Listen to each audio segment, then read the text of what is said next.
გამარჯობა მეგობრებო, ვინაიდან გუშინ ვერ მოხერხდა ადგილზე მოსვლა და გასინჯო პამიდორების, გადაუღებლად წვიმდა, რავი, საშინელი ამინდი იყო. გუშინ წინაც, გუშინაც გადავწყვიტე რომ აი ასე მაინც გაჩვენოთ რაღაცა ჯიშები. თქვენ წინ გავჭრა და ნახოთ შიგნიდან როგორი არის და ასე შემდეგ. ესე იგი, რა გვაქვს დღეს ჩვენ? აი ეს ინჟირმიდოვი, ანუ თაფლივით ლეღვიო და მართლა გემოზე თაფლივით არის, უბრალოდ ამას დამწიფება არ ვაცადე ბოლომდე, ხა ეს სულ ერთი ძირი მაქვს, რატომღაც არ ვიცი, რატო ერთი თუ ორი და წინა დღეებში ბევრი დავკრიფე ძალიან. მე სტაფილოსფერი ხარისგუა, შეიძლება იანტარნა ეწეროს, შეიძლება არანჟევა ეწეროს, არ აქვს მნიშვნელობა, ანუ ყვითელი უფრო თხელკანაა, ეს ცოტა უფრო ესეთი მყარია რა. ხიარული მეზობელი. ძალიან ისეთი სასაცილო და აი ვიზუალურად ძალიან მაგარი პამიდორია და სხვათა შორის თვითონ მწვანე მასა აქვს სასწაულად ძლიერი, აი რა ვიცი, ორი თითის სიმსხვა ღერი აქვს და დიდი ფოთლები, უზარმაზარი ფოთლები და ხო. ეს არის ლეღვი წითელი, შეიძლება ეწეროს რუბინოვი, კრასნი, არ აქვს მნიშვნელობა რა. ანუ ინჟირის ლეგვის სერია არის. ხო, აი ესეთი, აი ანაკედან არის, ეხლა ზუსტად არ მახსოვს რა, ესეთი ორი ის იყო სხვადასხვა ვარიანტები. მაქვს კიდე ზებრა, რომლის შეკვრაც რატომღაც ვერ ვიპოვე და ზოლებიანი ხარისგულაც ამას გავს სხვათა შორის. და მაქვს ესეთი მსხალი. მსხალი ძალიან ცოტა მაქვს, ანუ გრუშა აწერია ამ მიმართულებებს რა. ხო. რა ვიცი, საიდან დავიწყოთ? მოდი დავიწყოთ ხარისგულათი, ყველა ხარისგულაზე რო გიждდება. ეხლა პლუსები და მინუსები უშუალოდ ჩემის რა, რომ ყვება არ ქონია. ვერ მოახერხე რომ იმეცა კალიუმიანი ყვება, რაც ძალიან ჭირდებოდა. რწყვაც ვერ დავარეგულირე, იმიტომ რომ ხშირად არ ვიყავი და თხუნელებმა სისხლი გამიშვრეს, ანუ რასაც 1-2 რაც მოვწყებ, წყალი სულ იკარგება რა, ხრელში ჩადის, სად მიდის წყალი ვერ გაიგო. ეხლა შეხედეთ, აი ჭრილზე თითქმის აი ეს თეთრი მყესი არ აქვს. აი ნახეთ, აი სულ ეს არის, ესეც კი რბილია და მაგარი არ არის რა. და სულ ხორცია, აი თესლი შიგნით თითქმის არ არის რა. რისთვის გამოიყენებთ, ახლა თქვენ გადაწყვეტეთ რა, ჩემი აზრით უფრო რაღაც წითელი ხარისგულები იცით რომ სატომატე საკეტჩუპი არის რა. ხო. და აი ნუ გემოზე ბევრჯერ მიჭამია, ვიცი რომ ძალიან ნახეთ, ძალიან ხორცია. ხო. ხარ დავიწყებ კადრში ჭამს. ძალიან გემრიელი არის რა, ტკბილია, ყვითელი პამიდორები და ნარინჯისფერი პამიდორები ყველა ძალიან ტკბილია. ეხლა მე მესმის იმ ხალხის რომ აი ჩვენი პამიდორი არაფერი ჯობია, ჯერ ჩვენ ქართული პამიდორი ჯიში არ გვაქვს, ყველა შემოტანილი არის. სულ 200 წელი არის, 250 წელია, რაც მასიურად მოდის საქართველოში პამიდორი, კარტოფილი და მისნაირები, რაც შემოტანილი არის და ქართული მithumetes არ გვაქვს, არც ქონია ქართული სელექცია, ჭოპორტულას რო ეძახით, ეგ ჰიბრიდები არის რამოდენიმე სხვადასხვა ჯიშის რა. აქ არის დაჰიბრიდებული. ხო. მოდი ეხლა გავჭრათ ეს ვიცი რაც არის, ძალიან გემრიელია. როგორ გავჭრა რომ გაჩვენოთ სიგრძეზე რა. ესე გავჭრა.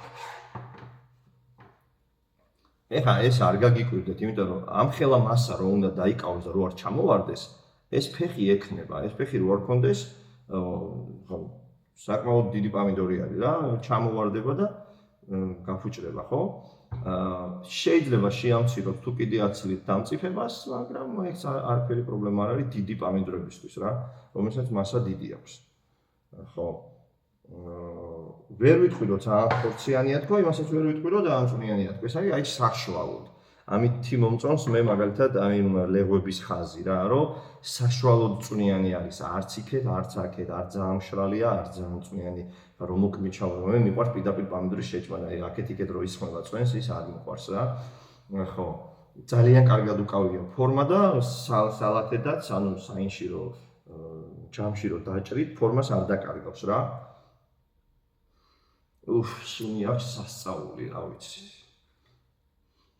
ხო, სუნი ამას ბევრად უფრო კარგი აქვს. ყვითელ პამიდორებს ეხლა ეთყობა ის ლიკოპენი იძლევა იმ სუნსაც ნაწილობრივ. ეხლა ნახოთ ეს მხიარული მეზობელი. ეს ავარჩია ყველაზე პატარა. ესენი არის აი ამ ხელები რა, 9 კილომდე არის თითქმის თავები. ძალიან დიდებს ისხავს. და ერთ მტევანზე შეიძლება 3-4 ცალი იყოს, აი ესე მიკროული, ძალიან რთული ყვავილედი აქვს ხოლმე. აი ძველ ვიდეოებს თუ ნახავთ, იქ იმას ვიზამთ რა. მოდი კიდე გავჭრათ, რომ მიხვდეს ადამიანი წვნიანია თუ არა. ესეც არის საშუალო, ანუ მე მეგონა თავიდან მშრალი. გვიან უვითარდება სათესლე კამერები. ანუ ცოტა ეხა 4 დღით ადრე რომ მომეწყვიტა, ესეთი წითელი იქნებოდა, დიდი ხანი იმწიფდება რა. მაგრამ აქ იქნებოდა სიცარიელე.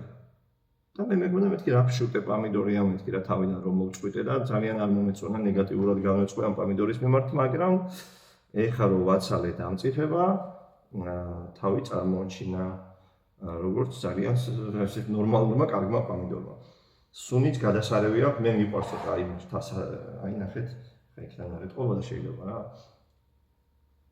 არ და თავიდან მეგონა სულ კანი მარტო რა. მეთქი რა არის, სად არის სათესლე კამერები შიგნით. საკმაოდ გემრიელი ხა, ვერ ვიტყვი რომ რაღაცა სწავლი არის, მაგრამ ვიზუალურობა თავისას კაჩავს რა. რა ვიცი, ჩემთვის ვიზუალურობას დიდი მნიშვნელობა აქვს მაგალითად რა. ხო. ნუ რო შეხვალ ბოსტანში და მან მაგიდასთანაც დადებდა გულს უხარია. ხო, ეხლა ეს ჩემ ნუსხაში რაც კი მე დათესილი მქონდა, ალბათ ბოლო ადგილზე იქნება. ვერ დავუმუღამე რა, არც ყვითელია, არც მწვანეა, არც წითელია. ფეხიც არ აქვს ძალიან დიდი ზომის პამიდორია, ეს 350 გრამი მაინც იქნება. ხო?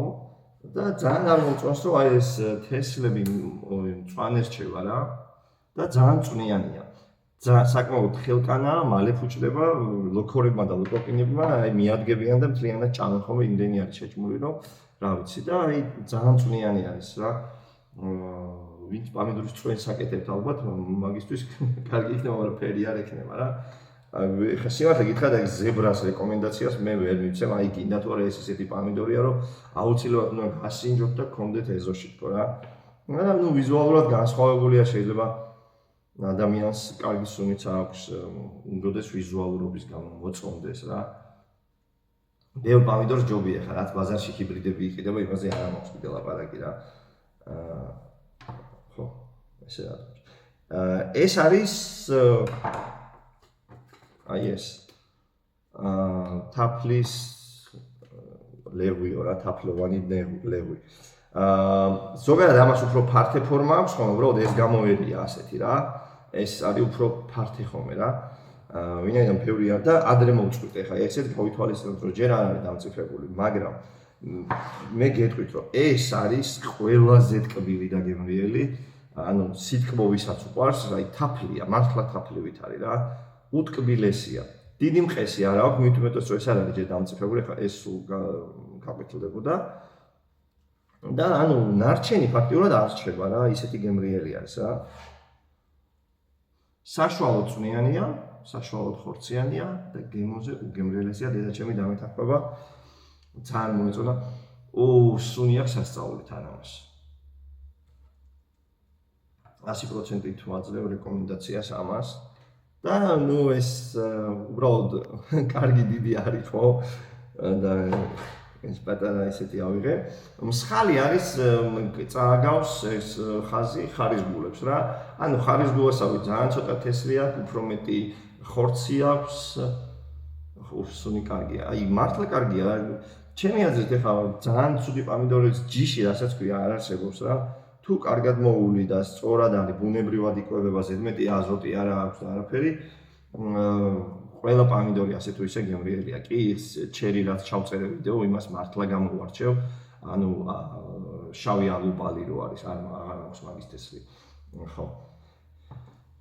ეხლა მომიწევს ამ ყველაფრის შეჭმა. ასე რომ მე პირადად აქედან ეხლა რა თქმა უნდა მომავალ წელს მე მინდა რომ სხვა რაღაცები გამოვცადო, მაგრამ არჩევანი რომ მქონდეს, აი ამას არ ვიქონიებდი, ალბათ ერთადერთი თანაჩენი ყველა ნორმალური არის. აი მხიარული მეზობელი ალბათ გემოთი დანარჩენს ჩამოურჩება, მაგრამ ის ვიზუალურად არის ისეთი ლამაზი, რომ ვიზუალურობა კაჩავს თავისკენ ყველაფერს. თუმცა არც გემოთი არ არის სუდი. ახლა მე რომ ვამბობ რომ არ არის ისეთი თუ ეს იმას შესაძლოა რომ ვარსკვლავებს არ წყვეტავს თორე 90% რაც პამიდორი არის იმაში ჯობია. ეხლა მე ქართულ ჯიშებზე ისევ ქართულს ვეძახიან კარდენახის თხელკანა მაგალითად რა კარდენახში რო თხელკანა დიდი პამიდორები მაქვს. ძალიან მიყვარს მე ის პამიდორი, ძალიან მაგარი პამიდორია, მაგრამ ერთბაშად მოდის, ბევრი მოდის და მე სექტემბერში აღარაფერი ასხია ხოლმე, ივნისში არაფერი ასხია, ანუ საკმაოდ გვიან მწიფდება და ერთბაშად მოდის, თხელკანა აფუჭდება, რა უნდა უქნა უცებ ვერ გაიგებ, თორე საჭმელად გადასარევი პამიდორები გვაქვს, რაც არის საქართველოში შემონახული, თორე არ არის ჩვენი არც ერთი მეგობრებო. ჩვენი ჯიშები არ გვაქვს პამიდორის. მოდი პამიდორზე ველაპარაკოთ სხვა რაღაცებზე, მე სხვა დროს ველაპარაკოთ. ქართული ჯიში ოფიციალურად საერთაშორისო რეესტრში დარეგისტრებული არ გვაქვს. ხარისგულ არის იტალიური ჯიში, ეს ლეღვები და ისინიც იტალიურია, რამდენადაც მე ვიცი და ესეც მოდიფიცირებული ყველაფერი არის იმ ძველი რაღაც ჯიშებიდან რა. იტალიაში დიდი სელექცია იყო პამიდორის, რუსეთში იყო პამიდორის სელექცია და რუსებს ძალიან ბევრი ჯიშები აქვს რა. სულ ეს იყო რაც მინდა მეჩვენებინა, ეხლა ავიღებ სვანურ მარილს, ან ყველს და მე შევექცევი. ყველას მადლობა ყურადღებისთვის. თუ გინდათ რომ ჩვენმა აგროსკოლამ იარსებოს დაგვიდეკით ფინანსურადაც გვერდში, ნებისმიერი დღე რომელიც მე აქ ვარ, არის ეს ჩემი ფინანსურად მინუსი 3 შვილი მყავს. თან რაღაცები უნდა ვაკეთო, ხო? ან უნდა გავიდე საშოვარზე და აქ ყველაფერი ფუჭდება, ან უნდა ვიყო აქ და ფული არ მაქვს.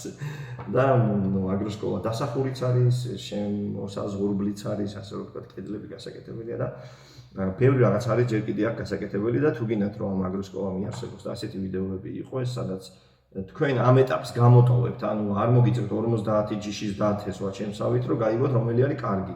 ეგრევე გამზადებულზე გეცოდინებათ, ეს ქენით, ეს არ ქენით და თუ ფინანსურად ცოტა მყარად ვიყავი, კიდე ერთხელ გავრისკავ და ჩამოვიტანთ თესლებს. იმიტომ რომ წინა ჩამოტანამ აი თითქმის 0 შეიძლება ცოტა მინუსში ვიყავი, იმიტომ რომ არ არის მარტივი მოსკოვში იყო და თესლები აგროვა. ყველა დიდი მადლობა, ვინც გვერდში ვდგეხართ ჩვენ აგროსკოლას, ვინც შემოწირულობას რიცხავთ, ვინც მორალურად გვერდში გვიდგეხართ და ერთი რაც მინდა გითხრათ, რომ ბევრმა წაიღეთ ეს პამიდორები და რაღაც ამდაგვარი ვიდეოები ჩაწერეთ, რომ თქვენ რომელი მოგეწონა, თქვენთან რომელმა გაამართლა ამდენი ჯიში ჩამოვიტანე და რამოდენიმე ხა ტატას თუ არ ჩავთვლით ერთ-ორ ადამიანს, არავის პოსტიც კი არ დაუდევს თავისი პამიდორების რა. იაქტიურეთ მეგობრებო, თქვენ მარტო ჩემ აზრზე რო არ იყოს ხალხი დამოკიდებული, თქვენი აზრიც ძალიან მნიშვნელოვანია. აბა ნახვამდის, კარგად მადლობთ ყველას გვერდში დგომისთვის.